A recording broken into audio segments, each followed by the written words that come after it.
Alors je suis Jean-Luc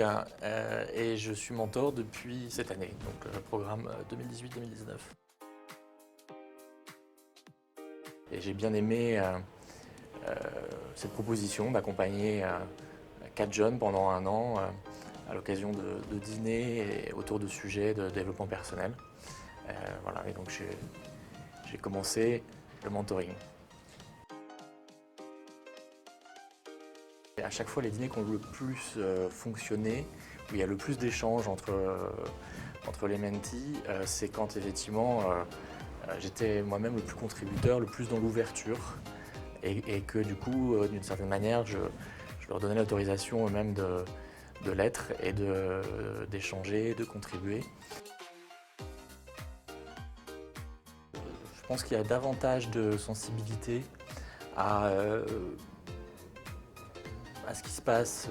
chez l'autre, à la dynamique de groupe aussi. Ça, c'est quelque chose que j'étais particulièrement vigilant, c'est-à-dire essayer de créer les conditions pour que chacun s'exprime en confiance et de le faire de manière la plus, on va dire,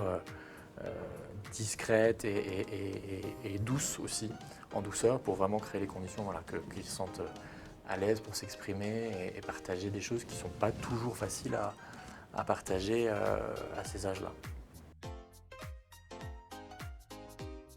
Je lui dis que c'est une chance de pouvoir transmettre à des jeunes qui sortent, en fait, qui terminent leurs études et qui démarrent leur vie active, de leur transmettre son expérience, ses connaissances, pour les aider finalement à développer d'autres compétences que les compétences plus académiques qu'ils ont au travers de leur formation et de leur diplôme, et des compétences qui, à l'évidence, sont extrêmement utiles aujourd'hui dans la vie professionnelle, dans la vie des organisations. Que finalement son développement personnel sera aussi la condition de son développement professionnel, et que grâce au programme de peer mentoring, il peut justement créer les conditions